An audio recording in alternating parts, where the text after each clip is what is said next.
What's going on, you guys? My name's Alex and welcome to this video. We're going to be watching SpongeBob Theories Nickelodeon is Praying You Missed. We're going to get right into it. This is going to be good. It's 2019. We don't do the straws no more, man. I'm doing the entirety of the video.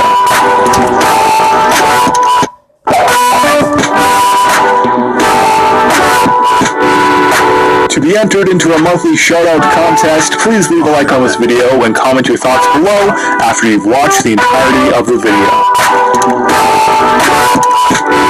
From the episode, Your Shoes Untied. Pat gets a new pair of shoes, but doesn't know how to tie his laces. When SpongeBob offers to demonstrate the lace tying to Patrick, he forgets how to do.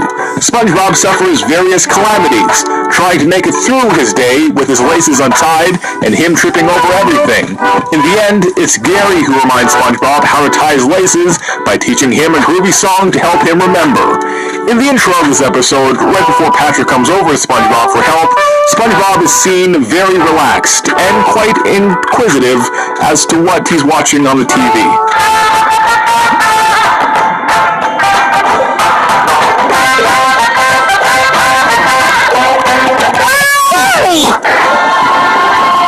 I was just looking for the sports channel, Gary. As SpongeBob is a sea creature, watching other sea creatures with his expressions, followed by the embarrassed Gary shout, SpongeBob was watching some explicit material by Bikini Bottom standards. From the episode Overbooked, SpongeBob's got a full day, and he's determined to do everything he can schedule to do. Help fix Mr. Krabs' telescope, go to Patrick's birthday, and help with Sandy's science presentation. Too bad everything's scheduled for the exact same time. SpongeBob at this point in the episode has realized how busy his night is due to not being able to say no to any of his friends. He rushes to a bakery to get Patrick a last-minute big cake, but the only option available is not quite for a birthday. This is what I got. Sorry about the scabies. Can you change it to say happy birthday? Do you want it or not? I haven't got all night. Yeah, maybe why. Scabies is a type of skin infestation.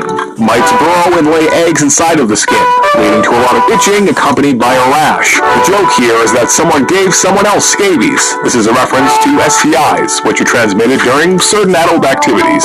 The cake is apologizing for giving their partner an infection.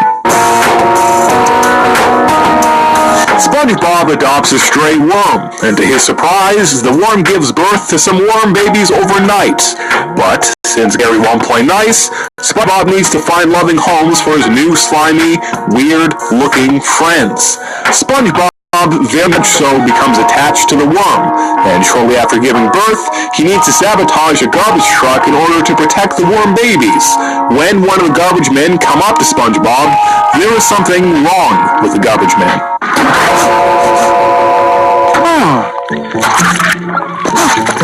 What is it? I don't recognize this goo anywhere. It comes from a baby spotted glistening meadow worm. If you missed what the mistake here is, when the garbage man, or I suppose garbage fish, walks up, he is the color blue. Then he wipes some slime off of SpongeBob's face, and then when we see him again, suddenly he is green.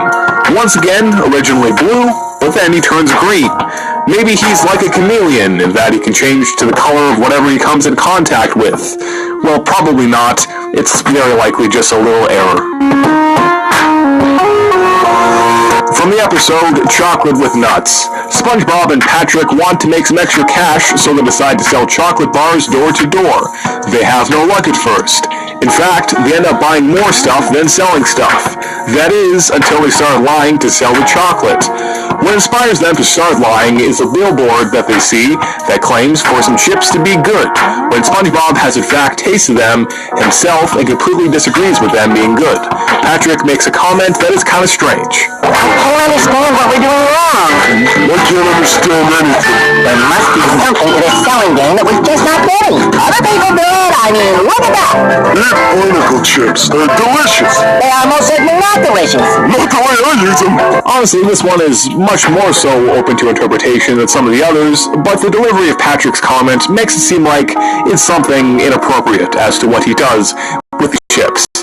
I don't even want to know what that means, to be honest. From the episode Squidville, Squidward is so sick and tired of living between SpongeBob and Patrick that he decides to leave Bikini Bottom and go someplace where everyone is just like him. Squidward arrives and he loves it at first, but he soon discovers how boring everything is and how uninteresting his life is without the constant mayhem that SpongeBob and Patrick provide. Crazed by the monotony, Squidward starts to act out, becoming the SpongeBob of this new community. Part of going crazy, in a sense, is that Squidward in the episode decides to play with a reef blower out in public. The other residents of Squidville who watch Squidward think it's ridiculous and childish. There is one moment in particular that to some comes off as a little grown up, I guess. Huh.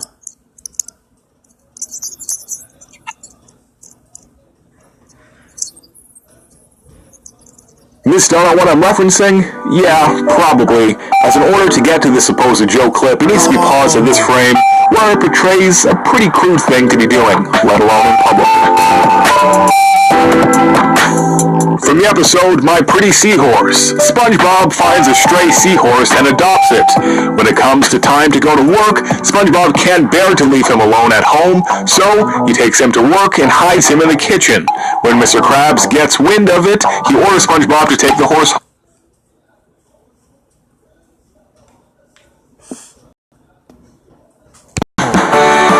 Travel and play through the eyes of our global community and use your avatar to share your journey. Horse home, but SpongeBob hides him instead. The seahorse keeps escaping from his hiding place and eating all of the Krabby Patties. Eventually, SpongeBob is forced to come clean.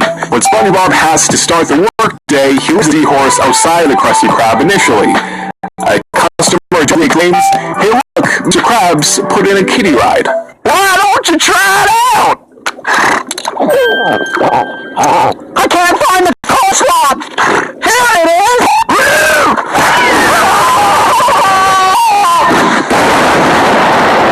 That is not a kiddie ride. It's a live seahorse. As the guy thought it was a ride, though, he attempted to put a coin inside of the slot to get it going.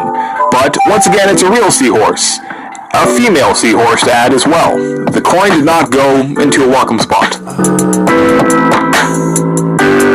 SpongeBob is going to have the best day ever. First, he gets to work at the Krusty Krab. Then he is going to meet Sandy for a little karate, followed by jellyfishing with Patrick and Squidward's clarinet recital. But the day does not go exactly as planned.